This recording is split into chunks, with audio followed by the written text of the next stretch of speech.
Hi అండి. Welcome to Missamma చెప్పే కథలు. కథ పేరు వీరలక్ష్మి.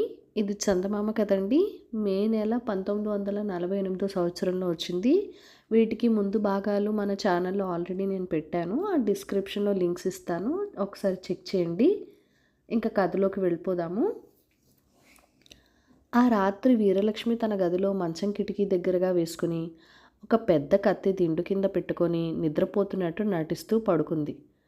ఒక రాత్రివేళ దొంగ వెంకయ్య తన 5 తోడు దొంగలతో వీరలక్ష్మి ఇంటికి వచ్చి వీరలక్ష్మి కోసం వెతుకుతూ ఆమె గది దగ్గరికి వచ్చాడు. ఆ గదిలో ఆమె ఉందో లేదో అని దొంగ వెంకయ్య కిటికీలోంచి తొంగి చూశాడు. పడుకున్న వీరలక్ష్మి కాస్త చటుక్కున లేచి కత్తితో వాడి ముక్కు కోసేసింది. వాడు బాధతో ఏమీ మాట్లాడలేక తన ముక్కు కోసేసిందని వేలుతో కిటికీ వైపు చూపించాడు. వీరలక్ష్మిని గుర్తుపట్టి వాళ్ళని కూడా చూడమంటున్నాడు అనుకొని దొంగ ఒక్కొక్కడు తొంగి చూడటం, వీరలక్ష్మి వాడి ముక్కు కోసేయటం. మళ్ళీ వాడు బాధతో మాట్లాడకుండా సంజ్ఞ చేస్తూ మళ్ళీ ఇంకొకడు తొంగి చూస్తూ వీరలక్ష్మి వాడి ముక్కు కోసేయటం.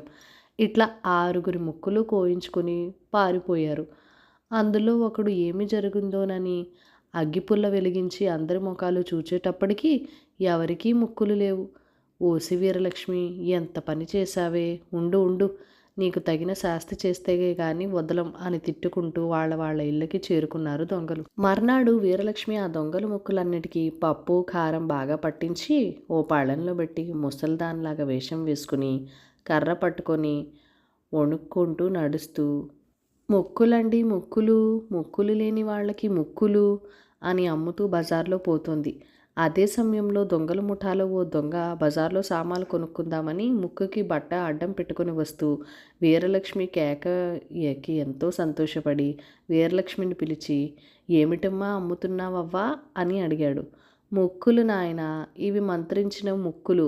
ముక్కులు లేని వాళ్ళకి చెరువులో స్నానం చేసి ఈ ముక్కులకు సాంబ్రాణి ధూపం వేసి అతికించుకుంటే ఎప్పటి మళ్ళీ ముక్కు అతుక్కుపోతుంది అని చెప్పింది. వాడు భలే సంతోషించి ఒక్కొక్క ముక్కుకి వరహా చొప్పున ముక్కులన్నీ కొనుక్కొని ఇంటికి వెళ్ళిపోయాడు. ఒరేయ్, మంచి ముక్కులు చాలా తెచ్చాన్రా అని తను తెచ్చిన ముక్కుల్ని తన స్నేహితులకి చూపించాడు. పాపం వాళ్ళందరూ చెరువులో స్నానం చేసి ముక్కులకు ధూపం వేసి అందులో అందులో అందరూ ఒక్కొక్క ముక్కు తీసుకుని తగిలించుకున్నారు. తగిలించుకోగానే ఉప్పు కారానికి గుగ్గిలానికి ఘాటికి ఆ పచ్చిపుండు మీద భగ్గుమని మంటలు రేగాయి. ఇంకా లబాయిలు దిబాయిలు మణి అంటూ ముక్కుల అవతల విసిరేసి తమ ముక్కుల్ని బాగా కడుక్కొని కొబ్బరి నూనె రాచుకున్నారు. ఓసి వీరలక్ష్మి, ఎంత మోసం చేశావే! నీకు తగిన శాస్తి చేస్తే గాని వదలమని తిట్టుకున్నారు. ఎంత ధైర్యం గలదైనప్పటికీ ఈ మాట వీరలక్ష్మికి గుండెల్లో రాయి పడింది.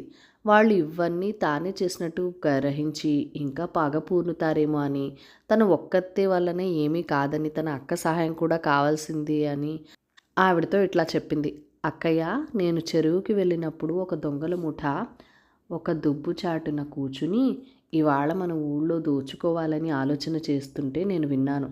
ఎందుకన్నా మంచిది, మనం ముందుగానే జాగ్రత్త పడదాం అని అబద్ధాలు చెప్పి అక్క సహాయం కూడా తీసుకుంది.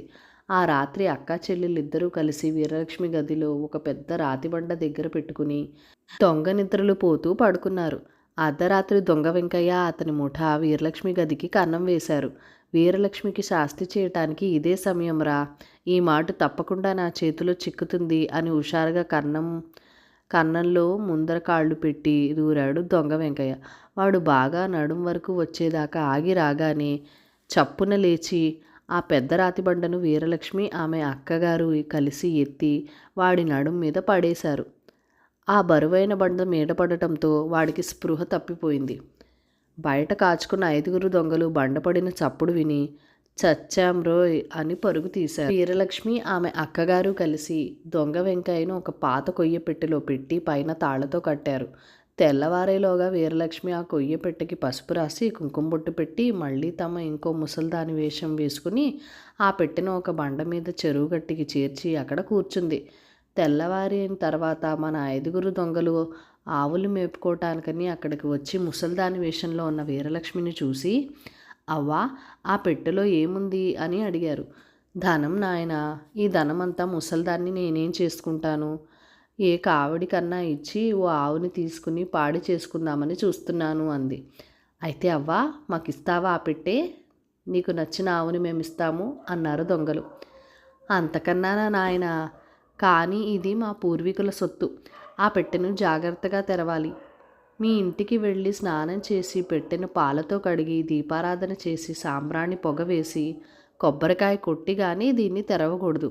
ఈ లోపల తీసారా, దీనిలో ఉండే లక్ష్మి దెయ్యమై మిమ్మల్ని పీక్కొని తింటుంది, జాగ్రత్త అని చెప్పి పెట్టెని వాళ్ళకిచ్చి ఆవుల్లో కల్లా మంచి ఆవుని దూడని తోలుకొని ఇంటికి వెళ్ళిపోయింది వీరలక్ష్మి. ఆ 5 దొంగలు ఒరేయ్ మన పంట పండింద్రోయ్ అని సంతోషిస్తూ ఆ పెట్టెను మోసుకుని పోతున్నారు. పోయిన కొద్దీ ఆ పెట్టె బరువు ఎక్కువ అవుతోంది. కొంత దూరం వరకు ఓపిక పట్టి ఎలాగో మోసారు పాపం. ఇంకా తర్వాత మొయ్యలేక, ఏమైతే అదైంది, ఇక మొయ్యలేనురా బాబు, నడుం బద్దలైపోతోంది అని కింద పాడేశారు. పెట్టి కింద పడటంతోటే ముక్కలైపోయింది.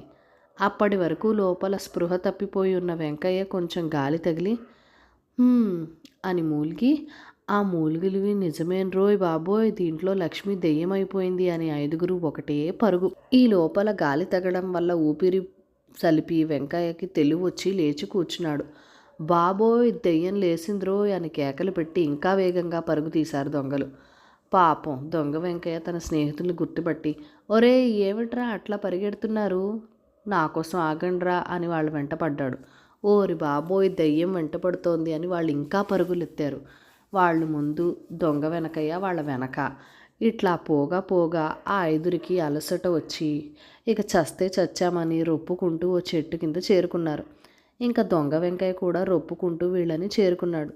ఒరే అదేమిట్రా, దెయ్యం వెంటబడినట్టు ఆగమన్నా ఆగకుండా అట్లా పరిగెట్టారు అని అడిగాడు. అప్పుడు ఆ 5 దొంగ వెంకయ్య మొహం యగాదిగా చూసి, ఓరి నువ్వట్రా, దెయ్యమని హడలి చచ్చాం. సరే ఆ పెట్టెలోకి ఎట్లా వచ్చావురా అని అడిగారు. అప్పుడు దొంగ వెంకయ్య జరిగిందంతా చెప్పాడు. ఓసి జిత్తుల మారిముండా, ఎంత పని చేసింది, నిన్నీ పెట్టెలో పెట్టి పూర్వీకుల సొత్తని మమ్మల్ని మోసం చేసి అంటకట్టి మన ఆవుల్లో కల్లా మంచి ఆవుని దూడతో సహా తోలుకుపోయింది. ఇంకా మళ్ళీ దీని జోలికి వెళ్ళామా ఈసారి మనల్ని ప్రాణాలతో బయట పడనివ్వదు అని వీరలక్ష్మిని తిట్టుకుంటూ ఇళ్ళకి చేరుకున్నారు.